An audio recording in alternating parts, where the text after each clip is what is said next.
Eric, how are you? Hey, Gerald. From the background, it looks like you're easing into retirement mode. Sorry to see you go. Thank you. Thank you. I'm not going far. Stick around in some capacity. We can talk about that. Okay, great. Right. Yeah. Okay, I've got that it's 3:01 and we're going to get started. Excuse me, I've had a little bit of cold. And hopefully, whoever isn't there will sign in by the time we get to the important stuff. So I'm going to start by reading the conflict of interest. In accordance with GS 18B 201, it is the duty of every committee member to avoid both conflicts of interest and appearance of conflicts.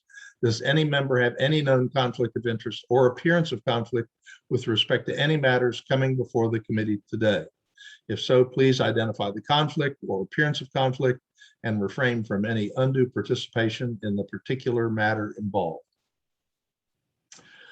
With that, I'll call the meeting to order, and I'd like an approval of the agenda. Just needs one person to speak up. I motion to approve the agenda. Okay, and the approval of the minutes from last month's meeting. I'll motion to approve those. There we go.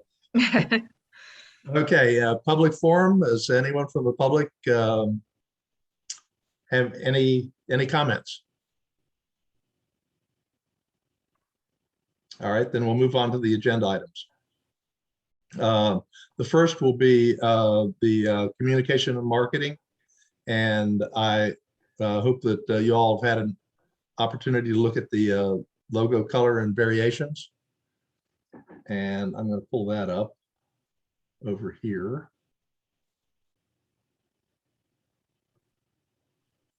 Walt, do you mind before you pull? We have some logos that came through today. I don't know if you've received.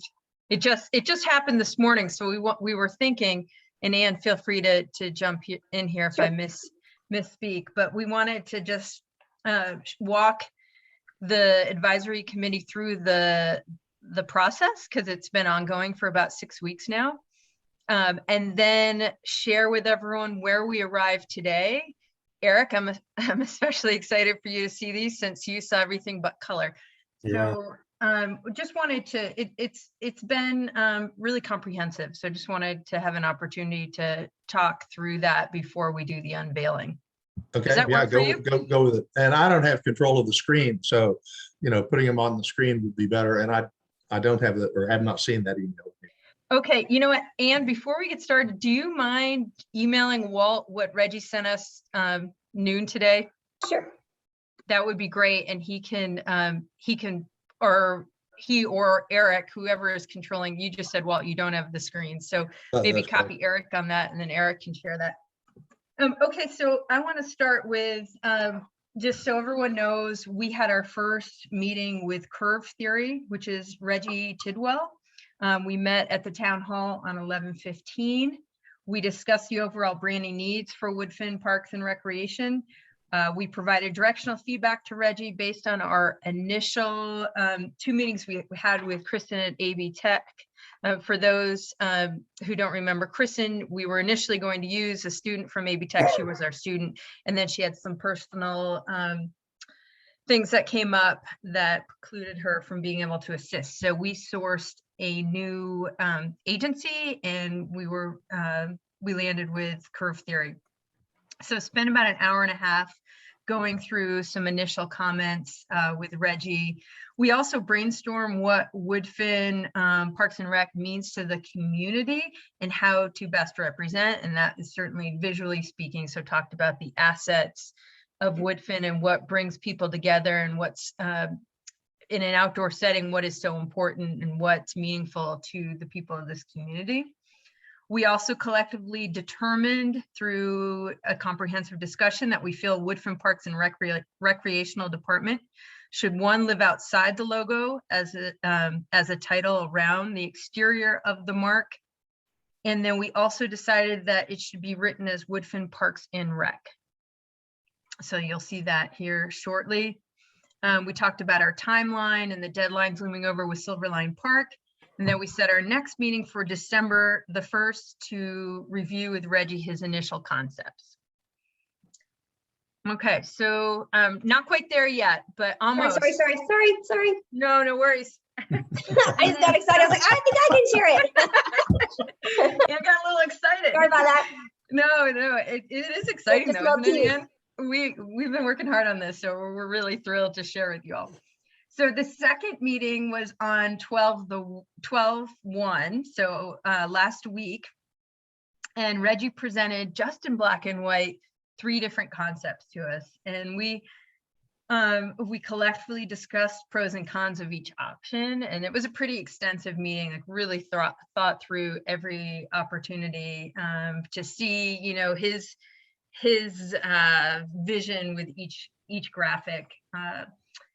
And then the team, the communications subcommittee met immediately after Reggie's presentation to deliberate on the creative. We unanimously approved 1 version, but as you'll see from the notes, when you go into our notes, we asked Reggie to further refine because we liked the graphic.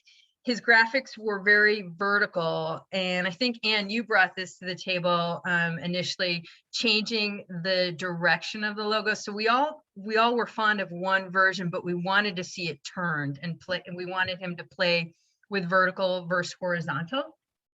So he said, great, we gathered up all our thoughts. He said, I'll come back to you on 12/8 with this version. We'll do some tweaking to it, and we'll add color. And it's really interesting how adding color can really change the dynamic of the artwork. So to that, after playing around with mirroring the image, rotating the image, playing around with the copy, he came back to us this morning. We met at 10 a.m. With some really, really strong versions. And we narrowed it down to 1. And then we had him play a little bit with the colors on one version. So that brings us to where we are today. So if there was a drum roll we could add, I would do that. But Ann, I'm going to hand this over to you and let you take it from here, and we'll show you where we're at as the new Woodfin Parks and Rec logo. Okay, so I'm going to share it, and we're just going to kind of sit still and quiet and be okay with just everybody take it in.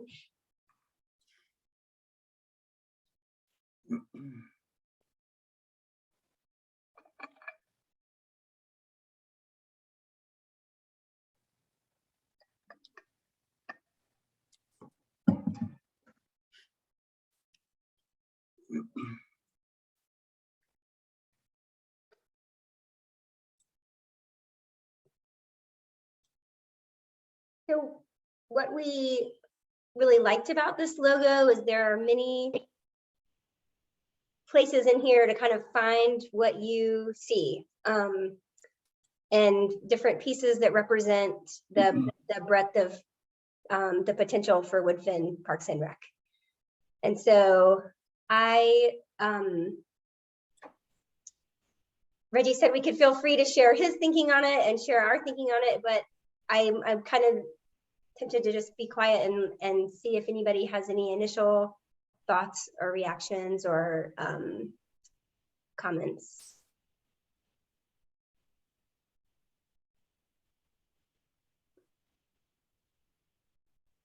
My first impression, when we got that little peep screening earlier unintentionally, was that this is really nice. I like that it has a green way and a blue way kind of color scheme, and I like the overcrossing pathways, if you will. It almost looks like a chain or a link, which makes me think of community and connections like that. And it's nice. The letters are clean and easy to see, although it would be, I don't know what kind of thought you guys put to the different fonts, but it is clean and easy to read.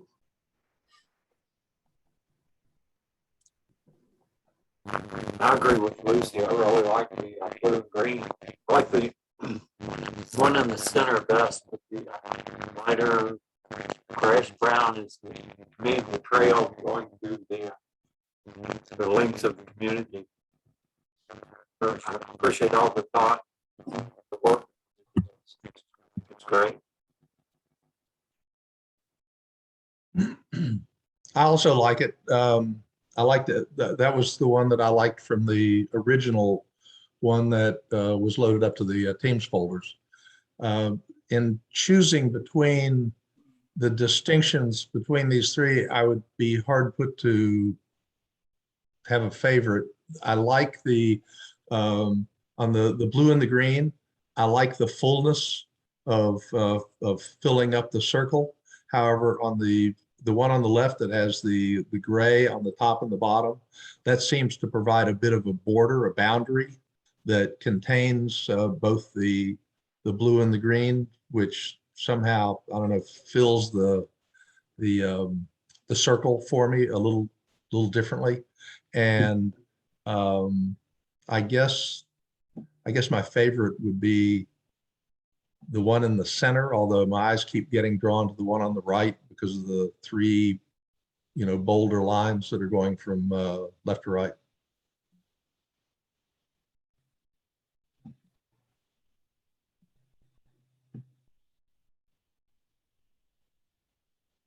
Eric, since you've been a part of this process since the beginning, but you weren't with us this morning, what do you think as far as how it's morphed?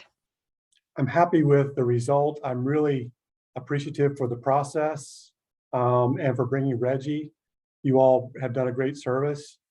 I really am, and I respond favorably. I mentioned when we first looked at this without color that it looks, the font, the wording looks like a smile. So I like that. And I like it this way. I like it horizontal better than vertical. I think this was a positive change. We talked about what looks like it's all white could be reminiscent or referential to the wave. So the drop in the wave.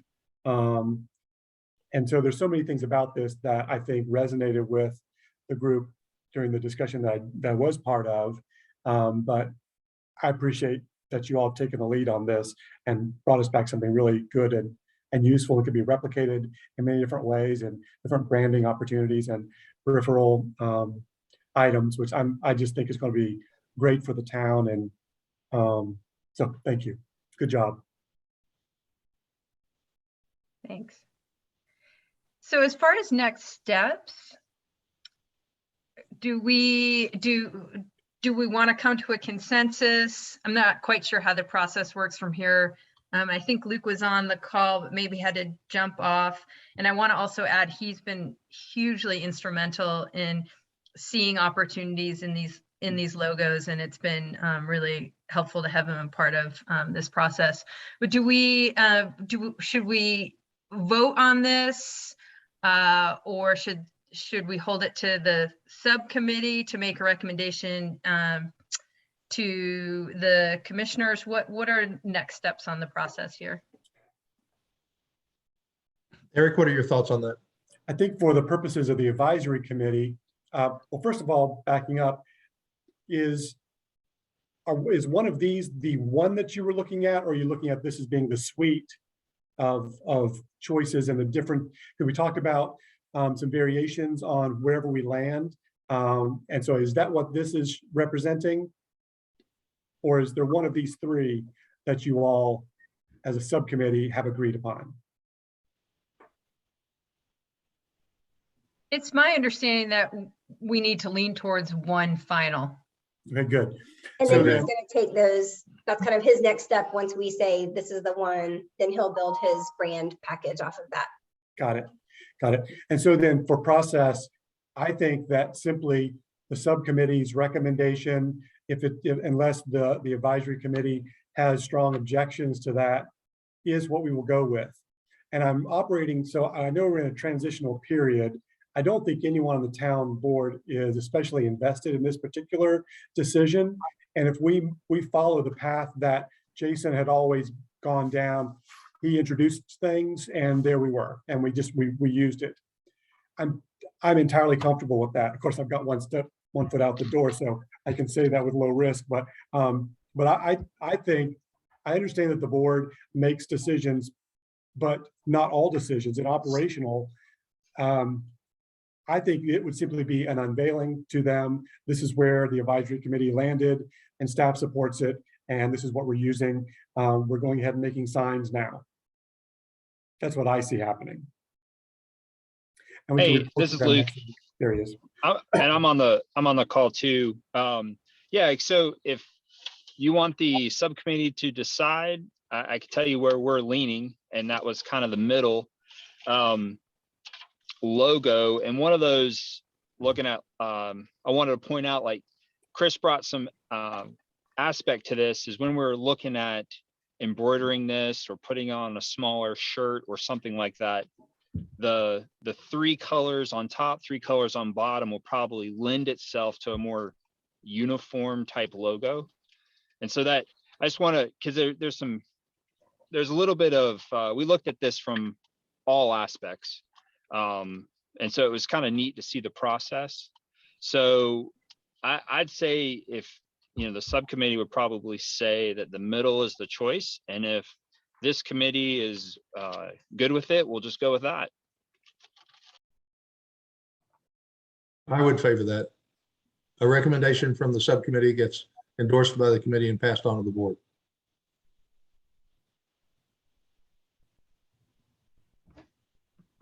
Great. Okay.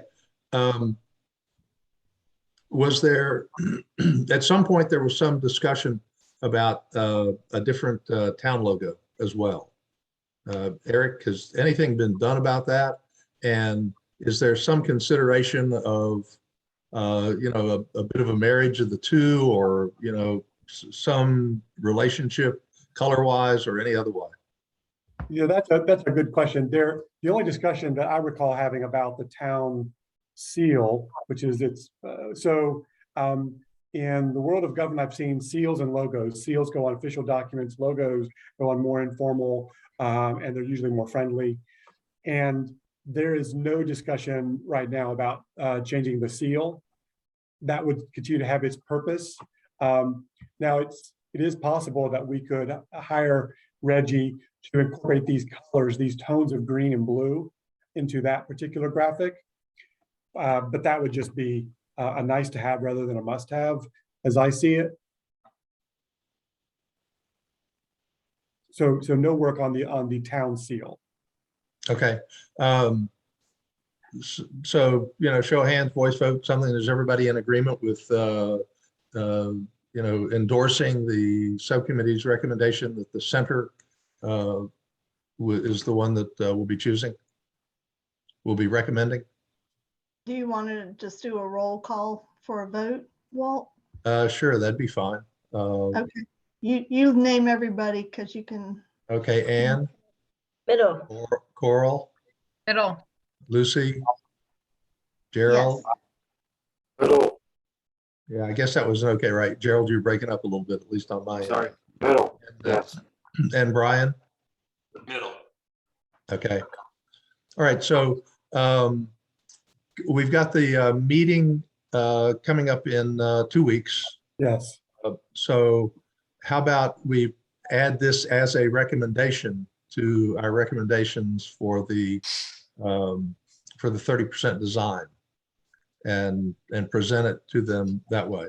So if you all could put this, on a letter or something with and just a short note that this is our recommendation for Woodfin Parks and Rec. And then we'll present that at the meeting. Walt, I have one suggestion. There's going to be a lot of discussion around the 30% design. My preference would be not to conflate the two, and to handle it this way instead.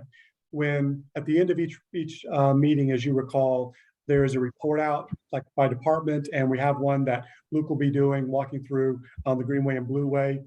I think as part of that, he'll be talking about Silverline and Silverline Park signage, and that he could show this logo and say that we do have recommendation and a nod of agreement and approval from the advisory committee to move forward with this. Town staff is going to move forward unless tonight you tell us not to. We're going to start sign construction next month, that kind of stuff, and get those in place. And so that we can uncouple the two topics and give this one a different room to breathe. Sure, works for me. Okay. All right, but the form of written recommendation with that graphic would be really, really helpful.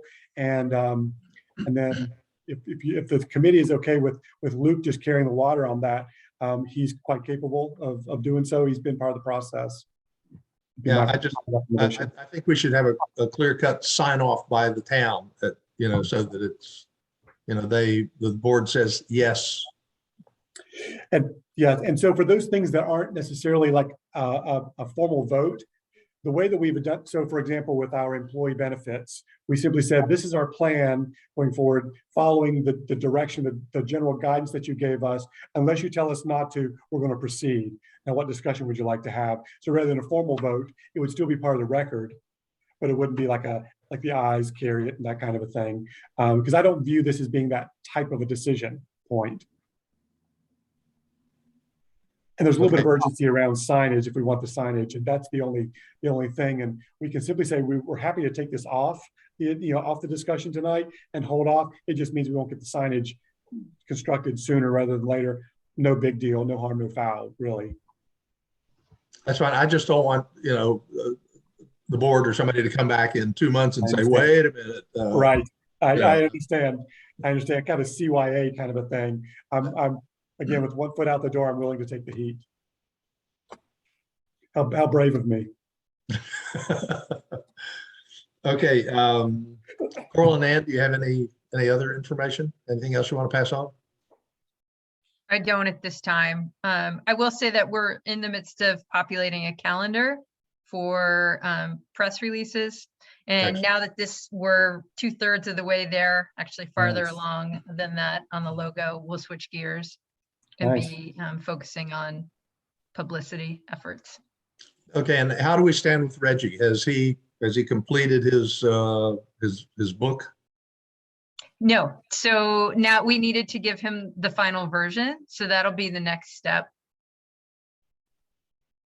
Okay. And frankly, when Luke mentioned for embroidery or patches or whatever, that's an aspect of this that I hadn't even considered. So I think it would be helpful, at least for me, to identify these are all the ways that this is going to be used. Mhm. Beyond on a sign, for example. I agree. Okay, if you have nothing else, then we'll move on to the PM subcommittee. Hey, y'all, it's Brian. Can you hear me okay? Yes, Just sir. fine.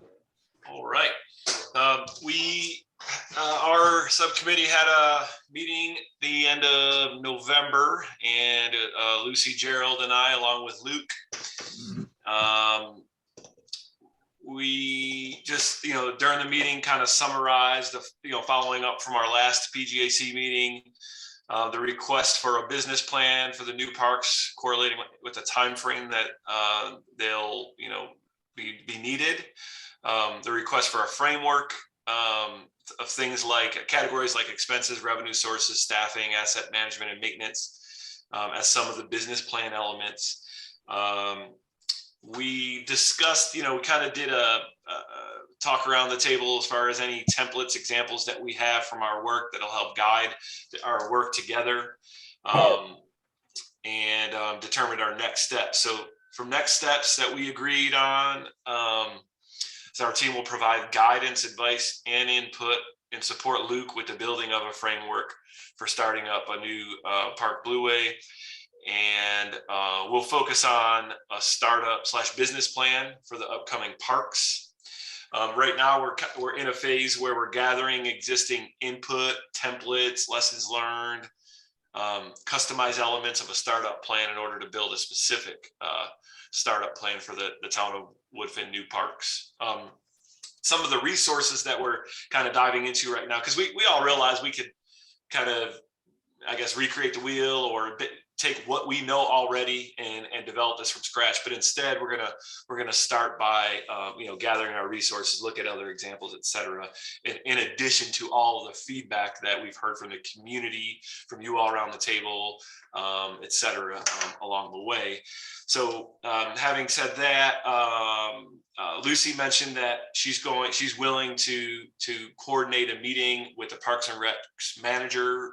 I'm not sure if that title is accurate, but the city of Asheville. Luke's going to develop a list of questions for that meeting that he can engage with that role with the city, and our team mentioned that we're ready, willing, and able to be part of that meeting as well if schedules could align. Lucy's going to arrange the meeting with her organization. Lucy also shared the NRPA and shared a link that might be helpful for Luke, the Parks and Rec Association. We will incorporate all known elements, issues, items into the list of all the town of Woodfin priorities in order to incorporate that into the startup plan. And Walt, a while ago, if you all remember, had a meeting with a project manager in Grand Rapids, Michigan, that's kind of been through this process. And he kind of opened himself up to further engage, and we let him know, once we get someone on board, we'll engage further, and which we just did that. His name is Mike Stahl. He is the acting project manager with the city of Grand Rapids, and we'll have some insight for us as far as starting up new parks. And he also has a colleague that he introduced and is going to invite to our meeting. Her name is Carrie. She also worked for Grand Rapids, focusing more on the rec side of things. There's actually emails back and forth as live as today with a few meeting options that we're gonna dial in on one of those options, so we can learn from him and her. And then Luke was going to reach out to Equinox and S2O regarding operationalizing the Greenway Blueway based on their experience with other communities and traction associated with our project, since they are in that loop. So having, hopefully by the time we all meet again, we'll have kind of gathered our resources, and learn from each of these sources, so we can, develop our template. And per Luke, he wants our group to have this startup plan finished and relevant tasks completed by the spring of 2022. And Luke and I will get together for a working meeting based on all of these resources after gathered. I also shared some resources with Luke relevant to an operation plan, an example, high level and low level stuff. An example from the Y, our facilities and grounds management charter, which is at a high level. Also, an itemized plan to open a new Y, facilities and grounds asset management plan.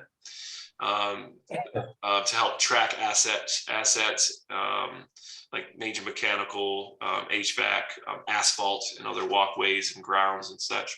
And then example of a plan and preventative maintenance plan, example of a PM plan, including items with type, frequency, responsibility, and location. So all of these things will customize. We'll provide as Luke as resources and customize something for the parks that are opening. Walt, can you share a little more on Mike Stahl's background? We've been I've dialed into, picking a time that we can meet with him, got a little bit of background, but you spent some more time with him on how he may be able to help our team. We were in Grand Rapids in the summer, and I saw that they had a waterway project of some kind on the books or were in the planning stages. And I made a cold call to the town, asked for who might that be, and was routed to him, and asked if he would have any time to chat with me briefly.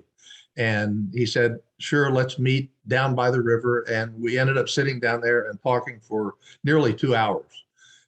He was very, forthcoming with some of the challenges that they had faced. Grand Rapids is, of course, a much larger city than we are, and the project that they're undertaking is many times larger, bigger body of water, longer stretch of the river, more things that are going on. But the only takeaway that I had was that he was willing to share, all sorts of information. He had gone head to head with the Corps, with state, regulatory agencies in a manner that is probably not open to us, given the scale of our project. But I was just impressed and he was also relatively new on the job, as I recall.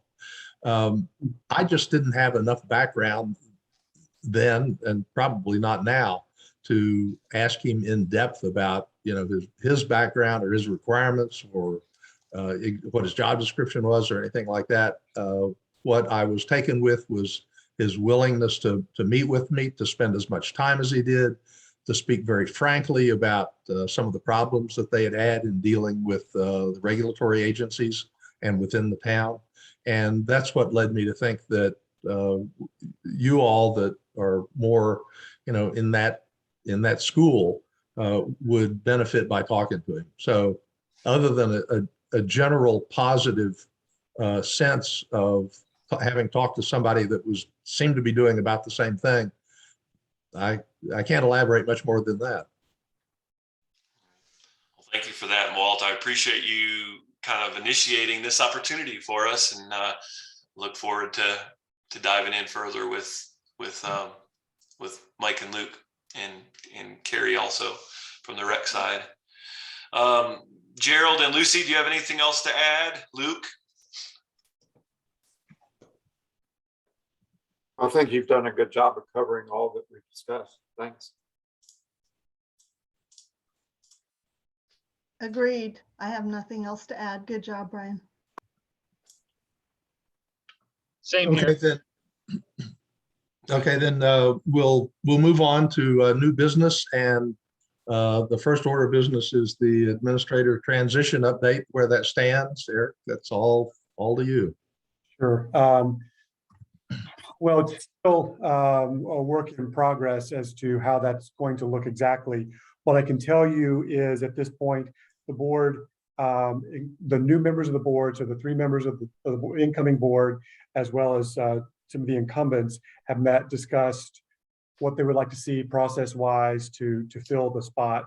And I believe they've landed on a short-term strategy and then a longer-term strategy that they will formalize on the 21st. So there's work underway there. What I've also, I have interest in a lot of the work that's going on at the town. And while my what triggered me to say now is the time for retirement has nothing to do with passion for the work and the projects and the town itself. And so I really would like to stay a part of things as much as is feasible and as much as the town desires.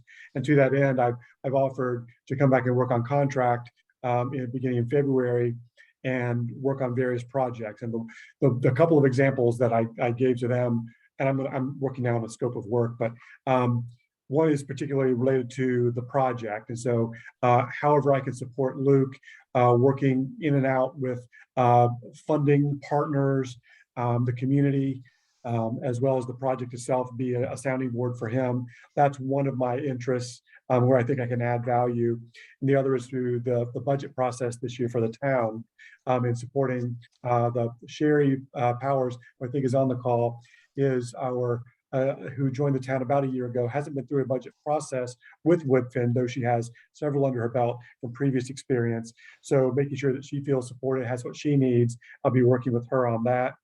There's a few other things that she and I have talked about that we know we need to get together policy-wise. So special projects is kind of where I'm heading with this. And so up to 20 hours a week, sort of half-time is what I have in mind.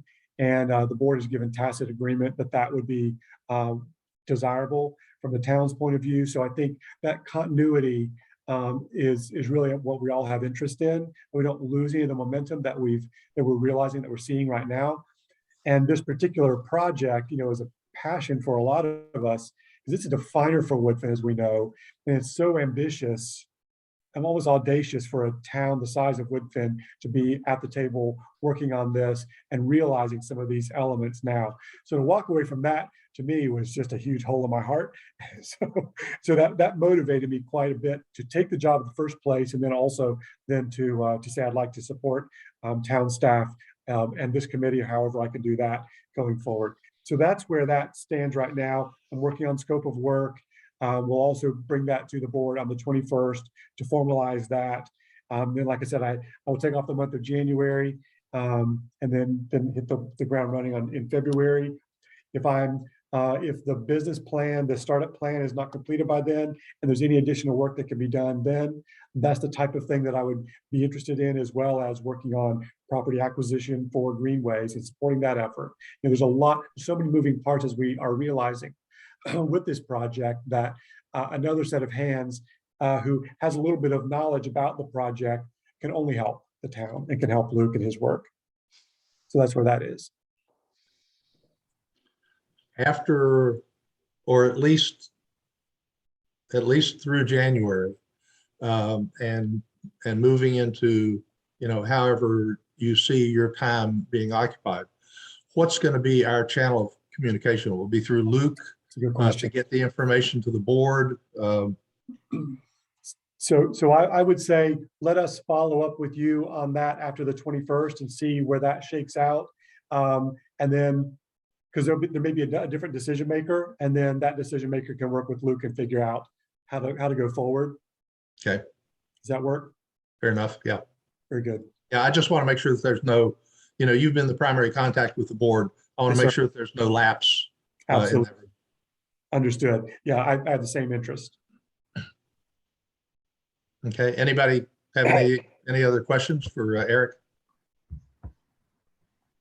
I would just like to comment. This is Lucy. I'm so glad to see that there might be an idea that we can continue to work with you, Eric, because I was really saddened to hear that you were resigning, and I am glad to hear that this might be an option. So good. I have my fingers crossed. I guess it's probably not appropriate for us to write a letter of support or anything like that, unless you think otherwise, but I don't know that I appreciate that offer. I don't know that that's necessary. And because if they don't want me to do this, and the staff doesn't want me around, then I don't want to be there anyway. But I appreciate that. I second what Lucy just stated, Eric. It's been just a joy to work with you on this project. So I think you just made my day. Yeah. Well, fingers crossed that we get to be on the same team moving forward. That's a true statement. I couldn't agree more. I think the town is so gifted to have. I was listening to the subcommittees reports, and I thought this is beyond what we might have hoped for by calling together a group of people to actually help us get through this whole project and this important work.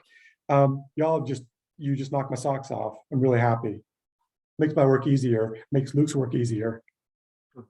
I I've enjoyed- piggyback on what I've heard. I mean, the amount of traction that I've seen, the town be able to make since you've been there, Eric, is very impressive. Although definitely sad to see you go. I'm glad to see, there's still is a possibility of you engaging with us. Yeah, thanks. I've enjoyed working with you too, Eric, and I look forward to working with you in the future on this and maybe another project. Maybe so. It could happen, Joe. Thanks. Thank you.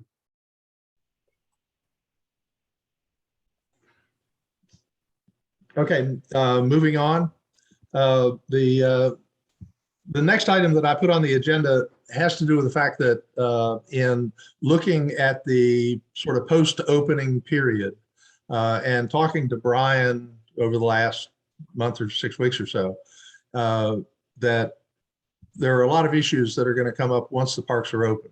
One of the ones that I think needs to be addressed sooner rather than later is the relationship with the outfitters. And I'm not sure exactly how that should be done. It seems like it probably needs to be somebody that is, a little more directly connected with the town than us as a subcommittee or a committee. But if there's anything that we could do, then I'm certainly sure that we can take it on. But this is going to have more to do with policies and with decisions about finances and things like that. But I didn't want to wait until January or February and then say, oh, we've got to start getting this together, because what we saw at the meeting down by the river appears to be it's going to be like herding cats, that all these people are, going in different directions. And so trying to develop consensus, trying to, find out the marriage between what they would like and what the town is willing to do could be a bit protracted. So, how do we best go forward, and who doesn't?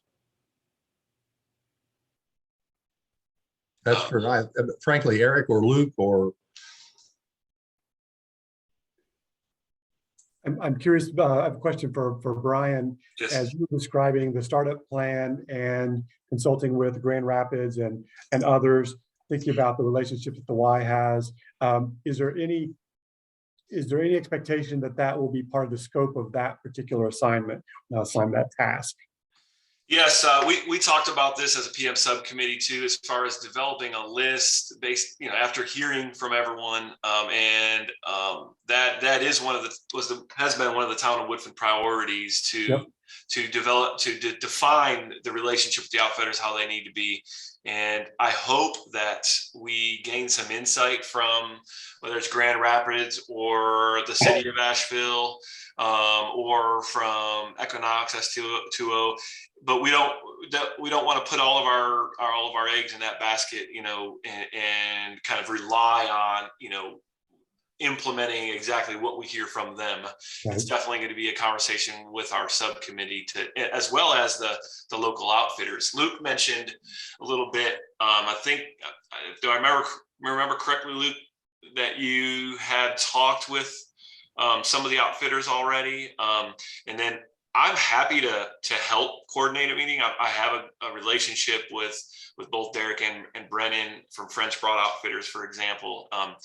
I think it is important to hear, like Walt said, what they would like from us and what the town, how, if the town's able to deliver. But I would like to kind of build that into the framework instead of diving into the specific tasks, to kind of to put that into our framework and then kind of chip away at it. Luke, have you had a conversation with with any of the outfitters yet? And what are your thoughts? Yeah, we did. And they one expressed interest, and actually it was encouraging to hear what they had in mind. It's primarily more to do with what would happen with the Riverside Park. So not so much with what Silverline may or may not happen. I think some of that's contingent on what we can do with the building there and providing that potential space. So I think it's a little soon. Because it feels like it's chicken or egg, because you have to know what we'll be able to use it for, to know how the frequency, et cetera. But then, so it was a good start to the conversation. Okay. Walt, can you clarify as far as expectations, kind of where you're headed with as far as, prioritizing that relationship by January? What outcome would you like to see happen before? I don't think it needs to be by January. I think that it needs to, we ought to target having the town board having given serious consideration to what the policies and any finances might be around the time that Silverline opens. That would seem to be, and I agree, I agree with what Luke said about their focus potentially being on Riverside Park, because that's where most of the conversation has been up until now. It was just that in the summary that you gave, Brian, of the things that you had covered, that was not, specifically noted. And so I just wanted to make sure that it wasn't, sort of pushed back, because when we talked about it a few months ago, it was emphasized that those policies, the policies, and the amendments that were added to the parks or were part of the parks could be have a substantial impact on their utilization in the park. So I'm just wanting to make sure that when the time is right, and I'm not exactly sure when the time is right, but I would say, sometime around the time that Silverline was open, that we'd be well along in our thinking. And someone at one point made the comment that, and here they were talking about hardscape in the park, that some things could be, postponed until, and people start using the park, and then see how that, decisions being made about that. And I think that there's room for that, but I didn't want to get into a crunch later on in the year where, we needed to come up with something and there had not been, due time to research and formulate the recommendations to pass to the board, because the board is going to have a lot of other things on their plate, as the year progresses. Okay. As far as formulating the recommendations to the board, Luke mentioned kind of by spring having this kind of spelled out. The recommendations would need to come before that, I assume. What do you want to try to just choose a date and work towards that? Luke, what's your sense of what would be appropriate to have, something ready that could be presented both the board, because it's going to go to the outfitters at the same time?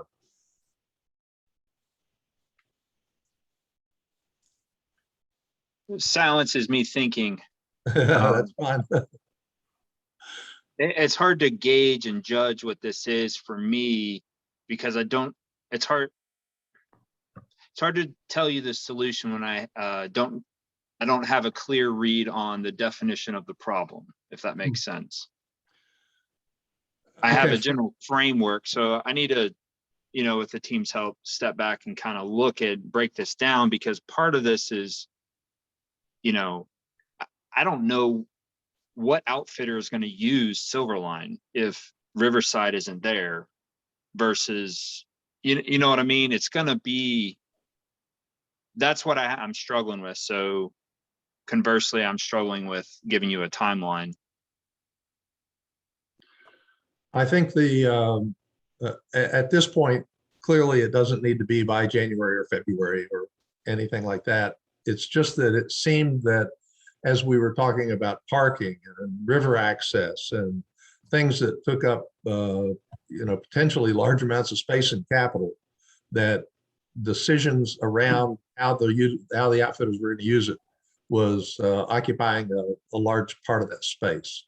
And so that's why I would like to, make sure that we're giving all that due consideration. We've already, the parking has already been modified from, the initial artistic rendering, in part based on comments around how the outfitters might access Riverside. Well, I clearly did not, and we do not have to have a, finite, endpoint at this point. I just wanted to make sure that it was on our agenda, that it was sort of on the list and being taken care of at an appropriate time, because it seems to me that this is going to take a lot of back and forth with them. The ways that we engage with the outfitters, that will be most relevant and significant when there's a wave. I think that's going to be that's what they're interested in. Have you all heard of interests from an outfitter standpoint prior to the wave? Hi, this is Lucy. I would recommend that we do some outreach with this, that the town could even do this with a Google form or a MailChimp survey. There's a lot of free platforms to use where you just send it out to outfitters and ask them if they would be interested in what they think. And then when the right time comes, what you should do is submit an RFP, a request for proposals, Right. where the companies will send you proposals on how they would intend to use the park and parks. And you might want to ask them for like transportation plan on how they expect to do their van rotations, and maybe anticipated use of restrooms. You can ask all kinds of crazy questions, and then also set some expectations in that RFP, as that company will go into an agreement with the town, a legal contract with them. So you can spell out a lot of things that you would like as the town for any company that's doing business in your park to do in return. And then also there's that question that has been lingering too about whether there should be fees for those businesses. So those are the kind of things that need to be talked about. There's definitely a governmental process to be able to get the right businesses involved. But at this point, just a really simple, quick survey, just asking to gauge interest and gauge what kind of stuff they'd like to do.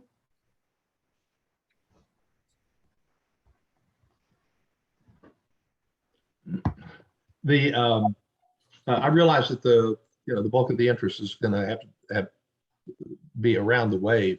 However, particularly after looking at the video of the various put in and takeout points, it occurs to me that that ramp at Silverline might be used a lot more than they anticipate, because it is going to be the best on the river. So I'm concerned that some of the utilization might arrive at Silverline, maybe sooner than expected. I think you're right, Walt. It's really impressive, and I think many of you have met my spouse who uses the river quite a bit, and his first comment when he saw that boat ramp was like, "That's going to be the busiest takeout on the French Broad now." So I would imagine that sooner than later we'll see the numbers increase at that park. What's the season for like Zen and some of the tubing operations? Well, first of all, in my pea brain, I'm thinking that tubers are going to be probably the heaviest. That's going to be the place where tubers take out in volume. That's going to be where we're going to have some congestion, but I could be dissuaded from that very easily. But if it is tubers, when when do they, I'm looking on their website. Do anyone, I don't know, do they open in May? Do they open Yeah. in March? I think it's May. I think it's usually May through like Labor Day weekend or a weekend or two after Labor Day. That's what I suspected. Does that, so Brian, back to your question about timeline, does that give us any insight onto when we want to have things finished and Yeah, finalized? well, we're, based on, Luke's mention of by the spring, that definitely correlates with that. It does. Mhm. Luke, does that sound reasonable to you? Or am I off base? Yeah, and we're not gonna regulate put-ins and takeouts, it's really parking, right? And let me think about it, but yes, springtime before we have the official opening, we should have, Agreed. the plan would be to have some type of documentation in place to Yep. handle any type of voucher.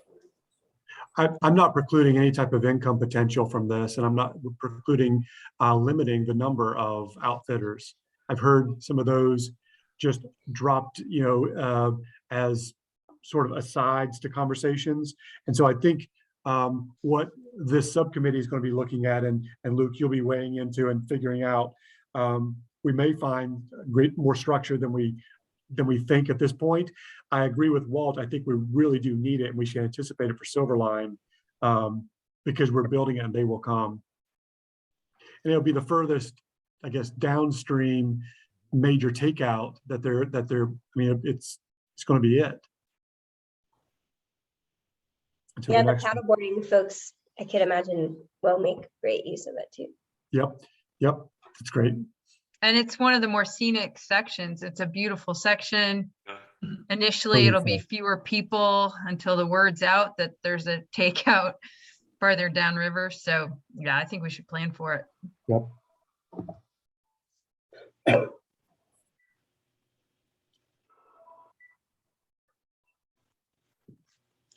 Okay. Next item is the utilization of the existing shelters. And Ryan, I really appreciate the fact you put that spreadsheet together. We discussed it at the last meeting, and then I hope you all have had an opportunity to look at it to get a sense of how the shelters and the parks that we have now are being reserved. Get my dinging bells off. And and frankly, I was surprised at some of it, and I added to the information. I pulled information from within the spreadsheet to add the hourly rates. I believe those rates are unchanged in the last 4 years. That I think is a decision for the town board to look at. But if you look at the particularly the Riverside Park shelter, where under the 30% plan as it stands right now, that shelter is going to be taken away. We have requested that it be that another location, that they attempt to find another location for the shelter. But I also think that as the park is built out, and certainly with Silverline as well, we're going to see even more utilization of the shelters. So this is an information point that I imagine will be maintained and carried forward for what these reservations are.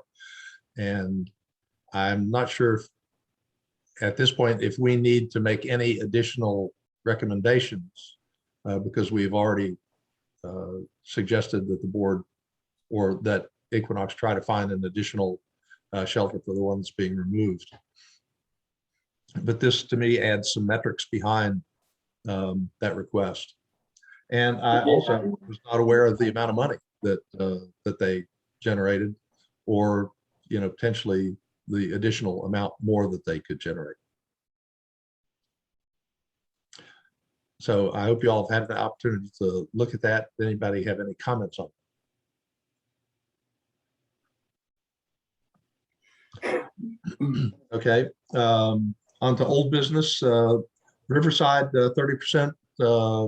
Luke provided the files or location to the files. We have a recommendation that's ready to go to the board. Did not go last month because Equinox did not make its presentation. They're going to make the presentation meeting in a couple weeks. And that's going to be a pretty busy meeting, but that is also time that we had anticipated presenting our letter of recommendation. And I see no reason not to. It's fairly straightforward in support of Equinox with a couple of qualifiers. Does anybody have any other thoughts about our recommendations? Have you had an opportunity to review the drawings anymore? Do you have any other comments? Okay. Walt, I have a question before you move off of that item. Will you be coming in person as the chair to, okay, very good. So we'll put you on the agenda then. Perfect, Okay. thank you. Okay, and as I told you months ago, once something goes on our agenda, it doesn't come off until we resolve it one way or the other. And one of the things that's on there is that Eric talked about the fact that it'd be nice to have a quote historian that would locate information, or at least the sources of information for some of the historical context around Woodfin's relationship with the river. And there's apparently some places out there, but it's going to take someone that is both interested in in the history in general, and that also has that sort of dig deeper perspective, and can then take whatever information they have and synthesize it. And I feel like I expressed last month that our hands are about full with what we're doing right now. The one person that came to mind, and I intended to stop over at Craggy Mountain, was the woman that operates as the brakeman. Had said of herself that she was a historian when we did the when we did the train ride. And I thought, yeah, maybe we could talk to her and see if she was interested. But if any of y'all know anyone that sort of is of that mindset, that would be interested in taking on a little project for the town, it'd be very helpful, particularly as we move into a time where we want to start putting signage together and add some of that information to the signage in the parks. So we discussed it last month. I want to bring it up again. And if you don't know of anyone, if you try to think of someone, and if you do, I will approach this woman. They're in on Friday, Saturdays, and Mondays, I think. I will try to get in touch with her this weekend and see what she has to say. And I'll email you all if she says yes. Otherwise, please get in touch with me if you can think of anyone. And Walt, even if she is only interested in the history of the Craggy Mountain line and having documentation, that's still a piece of the puzzle that's valuable. Yep. So it doesn't have to be all, or Okay. portions of. Thank you. Okay. And quick question, Walt, and sorry, you may have already said this. So is this a volunteer? Is this a pro bono position, or is there going to be a stipend for this individual? Let me Seems pass like the an buck important on. Let me pass the buck on that. I'd love to be able to say that somebody could earn a little bit of money out of it, because I think that can be an incentive for the right person. It's probably not as much of an incentive as it would be for other people, would be my guess. Eric, what are your thoughts? It wouldn't be front burner for me, meaning I don't know that I would necessarily recommend any type of support. I know stipend is a modest amount, but I mean, this is don't know exactly how we'd be able to use this type of information. I think it would be important to have it. I don't know when, so I don't have a specific outcome or product from it at this point in time.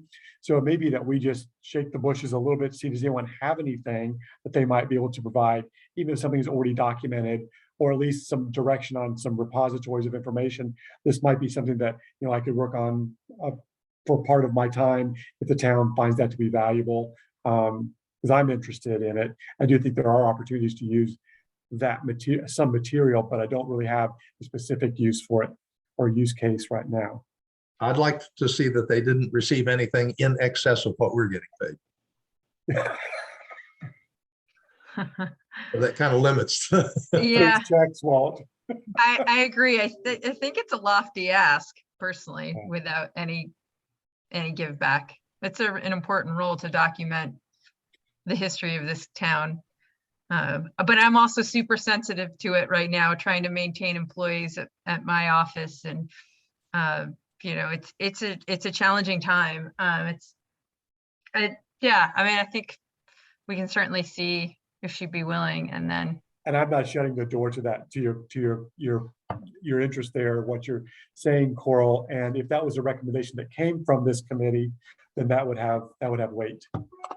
Jerry has I don't know if I remember, it might be a booklet or it could be all on PDF that I think went on for 60 or 70 or 80 pages of pictures of the town that was done maybe in 75 or 77 or something like that. I've seen it. I actually had a copy of it at one time. But maybe we should ask him to You're right. get that out. Yep. Thank you. He printed off a bunch of pages for me. Seemed like it was pretty thick. The Little Free Libraries, I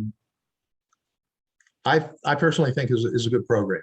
I'm not sure that we have a strong sense of how much they're being utilized, although they appear to be being used some. I certainly have used them from time to time.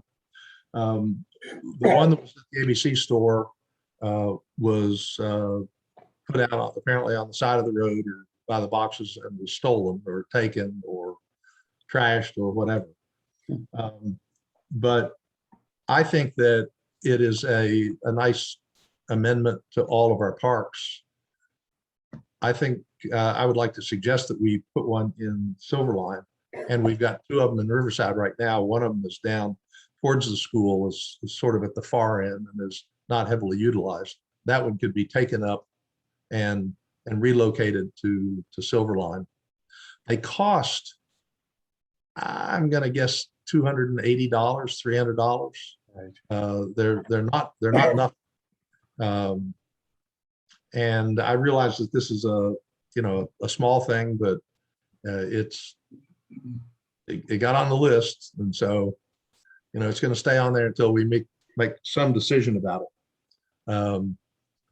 But if it's a matter of putting one at Silverline, then it's a matter of somebody deciding, okay, it needs to go there. I think this is a great Eagle Scout project. So okay. That could be a cool, I'm not into Boy Scouts, but if somebody has connections to local scout troops, that could be a really great Eagle Scout project to either dig that one up and put it at Silverline and refurbish it, or build one on their own. Could be I think that's a great suggestion. Yeah. I'll reach out to a local scout troop, because I was active in scouting. That's great. Thanks, Walt. Okay, project updates. Eric, are you going to do that, or is Luke going to do that? I'm passing the buck over to Mr. Williams. Okay. He's our guy. Sure. Let's go Silverline.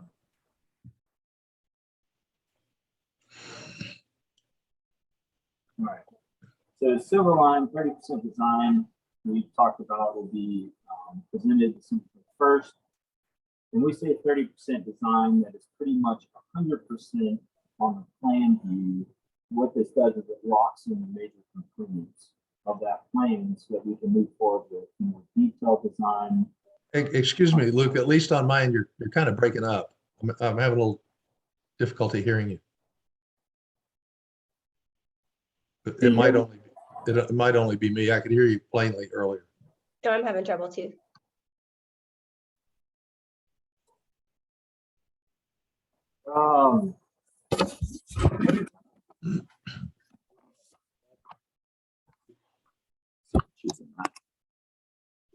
that sound better?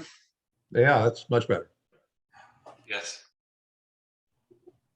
All right, starting over. So Riverside, 30% design reviews, December 21st. We talked about that. When we say 30% design, what we're meaning is 100% on the plan view. So it really locks in all the major components. So we can then take that to cost estimating and more detailed design of all those elements. One of the things that we were able to achieve was a no-rise situation. However, in conversation with the floodplain administrator, he's going to require a clomer. So what that'll do is increase the time and dollars. S2O is supposed to get me, just proposal and what the additional dollars will be. I suspect the engineering dollars are, it won't be substantial, but I think it will be on the time. And sorry, I jumped over to Riverside. Let me just keep going with that. So on Silverline, we did hit, was it 9 months, Eric? For the clomer. So I suspect that this will be the same. Part of that requires us to get additional survey. So this is just the standard. This is what we're doing with this project. We've got to get some more cross sections of the river, and there's some portions of the river near Riverside that we have to pick up some additional survey points. So a little bit, there will be some small dollar adjustments there. Excuse me, Luke, before you move on, what is that word that you're using and what does it mean? That is the additional required? You said, clomer, the CLOMR. Okay, and what is that? Conditional letter of map revision. Okay. And when you have a situation where what you're putting in the river raises the elevation somewhere, potential is prone to flooding differently in different ways, that's not a no rise. And they're usually required for not a no rise, if I'm not mistaken, Luke.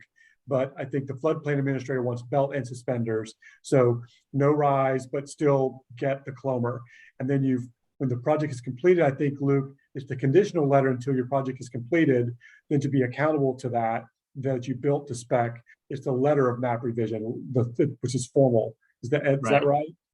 And yeah, instead of me digging through and finding the map that shows this, but the river's like this, we're carving out this section. And so his concern is the river flows this way and that it may adjust the flow of the river into these banks. So they want to do the engineering analysis to determine that it's not going to affect the downstream properties. Hence the reason for that. So I think we're good. It's just going to take more engineering time and due diligence time on that.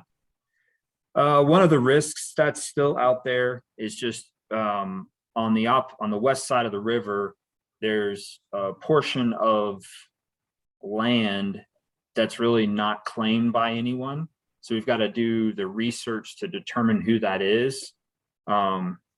Because the railroad's there, and they've got 50-foot right of way or 100-foot right of way, 50 foot on each side.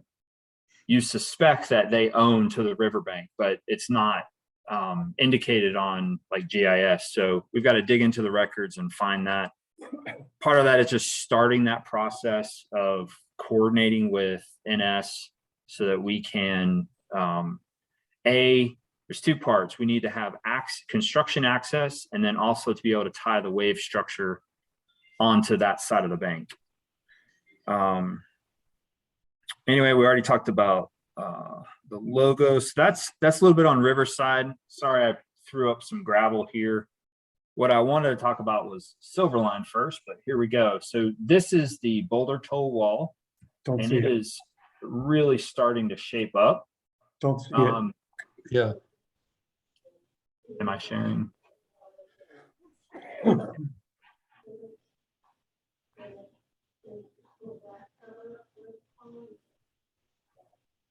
Is it sharing?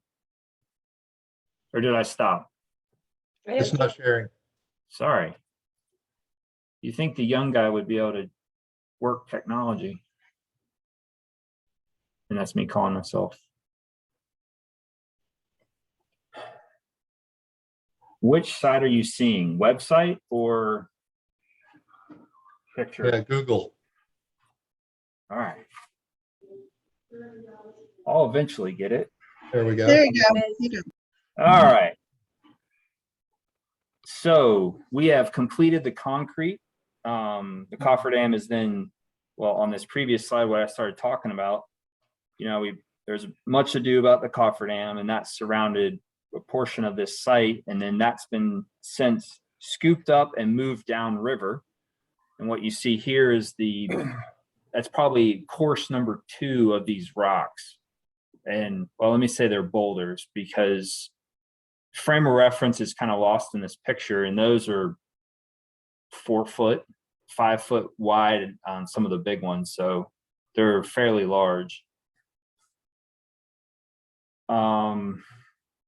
About done with the concrete. There's a little bit of sidewalk that has to be done.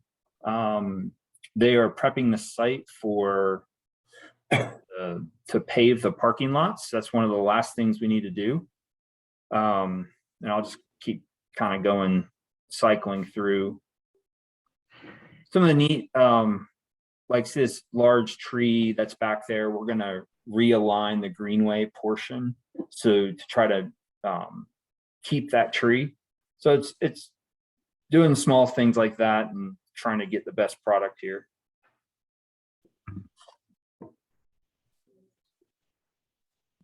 What you see in the river is a turbidity curtain that tries to minimize the silt, try to keep it in that little zone.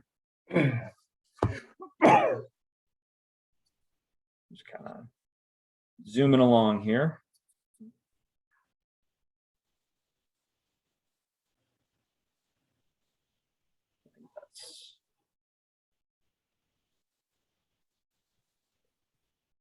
Yeah, this is just more of the same. It's just kind of, you can see where they've pushed back on the river, and he's out there with the excavator placing these rocks, and it's coming. It is going to be an excellent finished product. This man really knows, this company really knows what they're doing when working in and around riverbanks. The other things with Silverline, let me stop sharing. Well, where is it? Pushing them to really get on the pirate ship. That's one of the last major components that needs to be completed.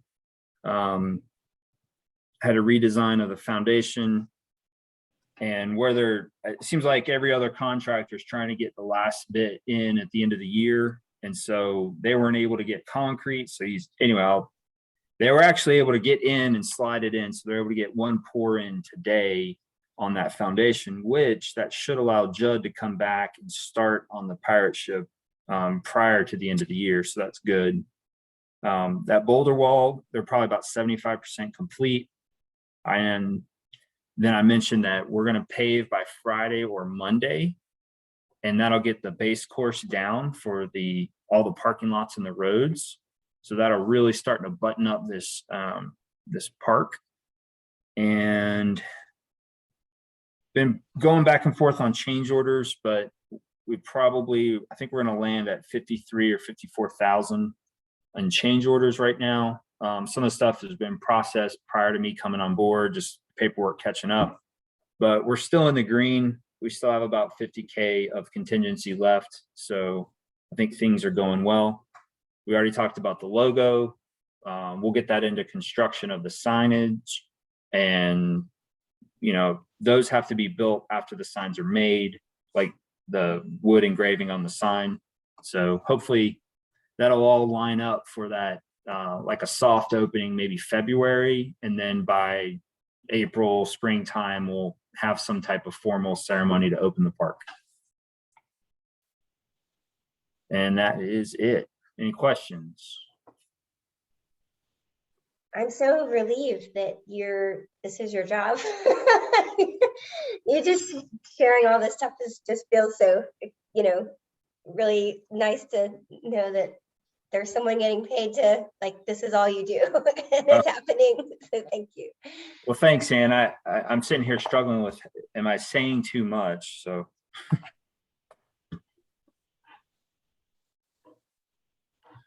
How about the Greenway and the and funding? How do we stand on that? So we, the 251 portion of the Greenway, so there's Riverside Drive, we did get the 25% design set back.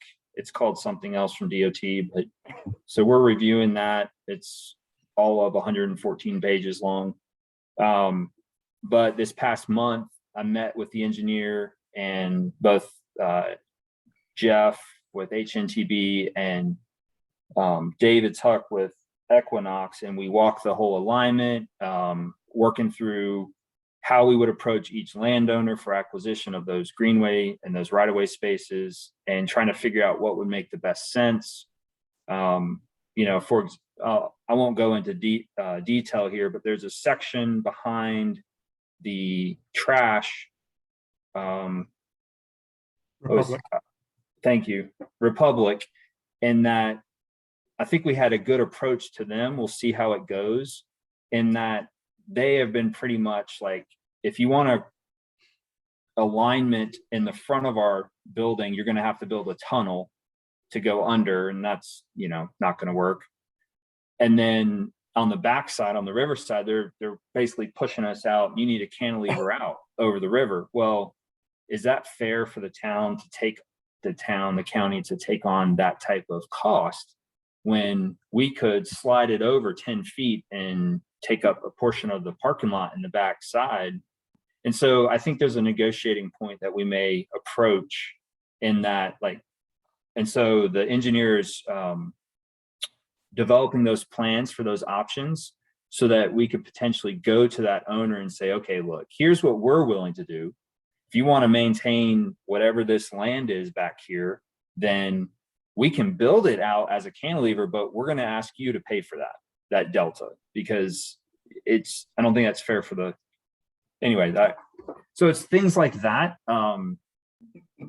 Talking with Lucy on the mile segment, I think I'm going to help her with her project. So I think that'll help me with this project, with these greenways, and just the coordination and connection of those elements.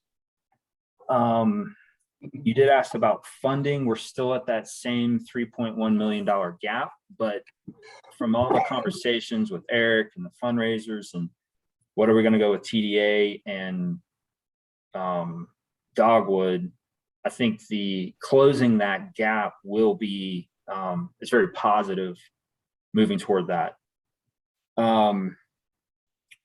After December into January for Riverside, we'll get an updated cost estimate. And my plan is to come back with like kind of a chart, and that being, here's what we had originally, here's the cost we have now, and the ups and downs, which I'm presuming will be up, will be original scope. Here's the cost increase, like cost of asphalt's gone up 15% in the last, quarter. And then here is the scope increase. Hey, we want you to add that pavilion. Well, that costs money. So, that could be 75 grand.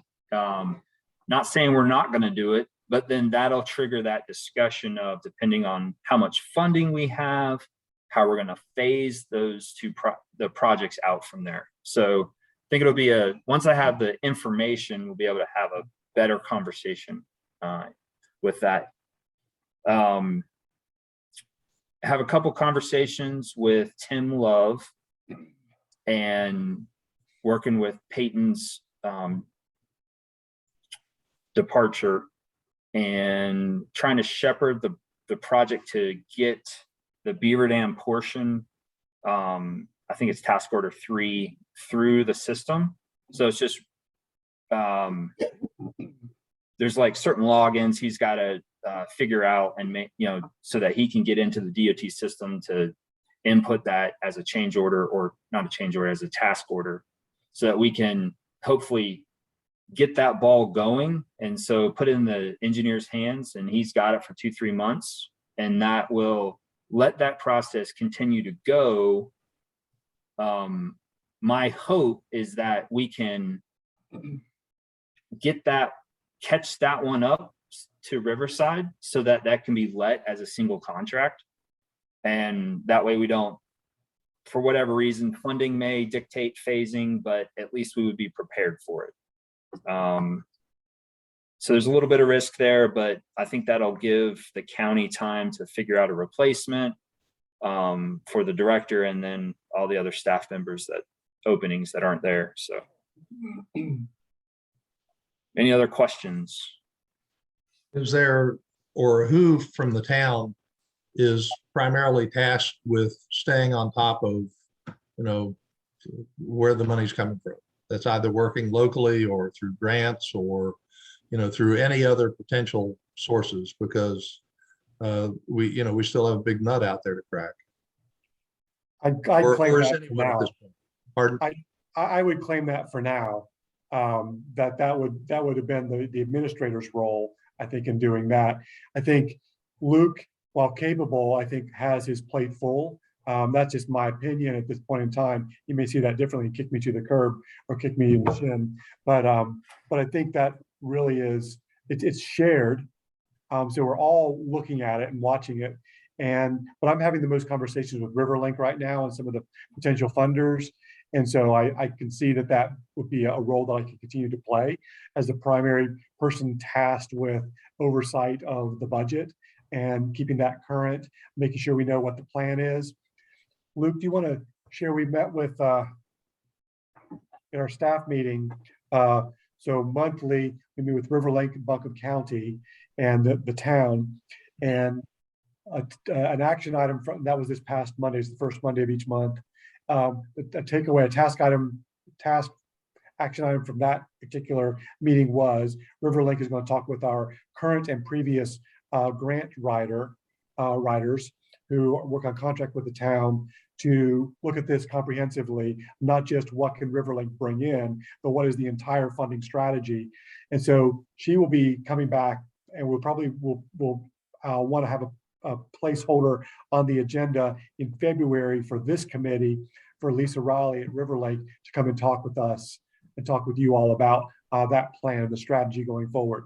She's very much a strategist, and so she's looking at this really higher level, and then she has the tactical chops to make it be for the things that belong more naturally to Riverlake. But the coordination, I think, is what's been missing between our grants writer and then Riverlake bringing that expertise of fundraising. So I'm very much encouraged. I'll say I'm very much encouraged by where we're headed with this, and the sort of the pivot in our relationship with Riverlake, or maybe the return to what they originally asked to do. So I have some confidence.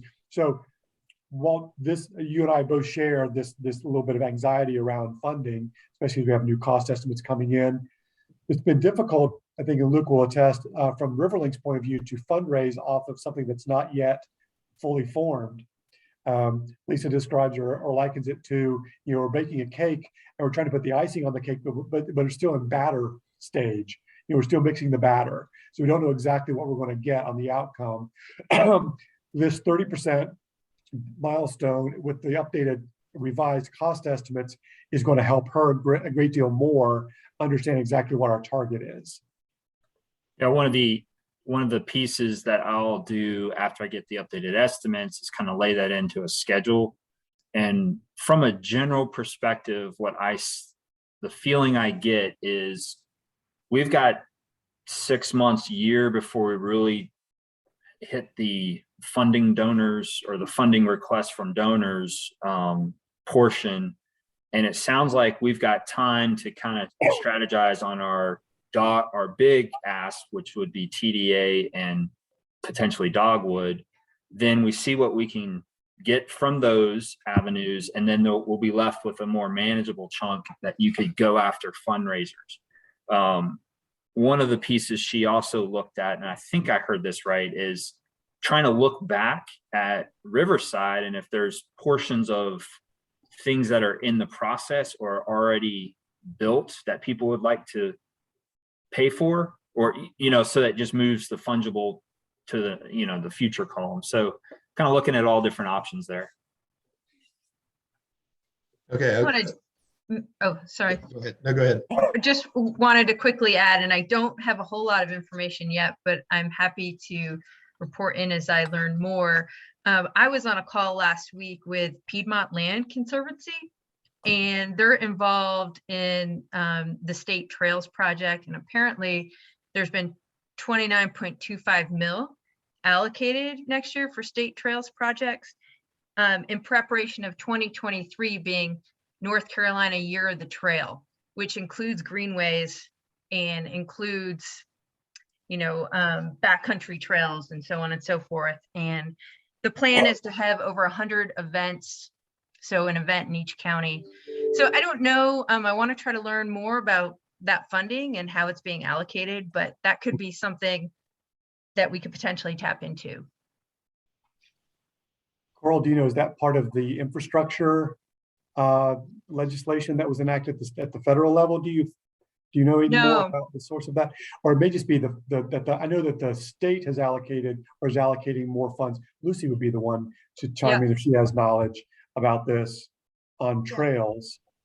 500 million, right, Lucy, was allocated through North Carolina Outdoor Rec, NCO Rec for 2022. Yeah, so, and it is a lot of money. I'm still looking into it too. When I saw the draft for it, it looked like a lot of it was going to state parks for their trail systems, but I haven't had a chance to look at it recently after they approved it and it went into the budget. I don't know how it settled out. So, well, maybe we could keep in touch, because I'm hoping on the business side to potentially do a project around NC Year of the Trails through Darby Communications. So as I learn more, Lucy, maybe we can share information and then funnel it back to this group. Nice. Good. Yeah. There's also another funding opportunity through the EDA. Let me see if I can find the name of it. And the money is available. They're actually looking for people to apply right away, with the idea of giving it away pretty quickly. So it has to do with tourism. I'm gonna have to find it. I don't have it at the top of my mail inbox, but when you find that, Lucy, if you'll share that with Luke can get that to Lisa Raleigh and the Linda Giltz grant writing group and Rich Amory. That's great. Glad you brought all that up, Coral. That's helpful. And then I am reminded that there is the infrastructure, bill that's been passed, and so don't know exactly what that's going to portend for local governments at our size. But bike ped improvements, we know, is part of that. So there's. Go ahead, Lucy. Yeah, I'm glad you mentioned that, because I wanted to bring it to the attention of the commission that there are a lot of different funding sources, too many to talk about right now, but one of them caught my eye, and it's almost like reparation funds for a community that's been divided by highways, and Woodfin would fit that bill. And so for the very least, we could look at finding the funds to have bike and ped connections over the bridge that crosses over I-26 on Elk Mountain Road, and maybe connect the sidewalk that's already on the road all the way to the end of the road. But it has nothing to do with the parks and greenways, but it does have to do with the future comprehensive plan and the recreation plan that mentions it too. Right. Okay, stepping back just a little bit and make sure that I understand. A couple of months ago, in part because of the staffing issues at Riverlink, there was discussion that we were going to pull more of the funding in-house. Now that's changed. Is that correct? And it's back to Riverlink and not exactly. What we had, our agreement with Riverlink had two primary focus areas for them. One was communications and the other was fundraising. I think that in the absence, until we knew who was going to land and what the composition of Riverlink staff, what that was going to look like, what the composition was going to be, we were a little uncertain on the fundraising, but certainly hoping that was what they were going to secure, was that level of skill and experience. And that was the signals that the board was giving to us as well. Is that was one of the things that they were not only hopeful, but they had great expectation that that's what they would be able to land. And they certainly have found that in Lisa Raleigh. The communications piece, we definitely want to bring, I think we're bringing back in-house, and I'm talking with her about that. We're going to change the scope of the contract with Riverlink. I'm going to recommend that to the board so that it's focused solely on fundraising.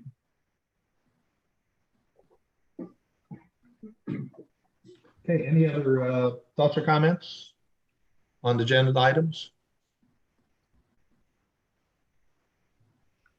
Okay, thank you all for your time. We'll stand adjourned. I want to say, Luke, great job with your updates. Appreciate it. Take care, everybody. Thanks all. Oh, Appreciate you very much.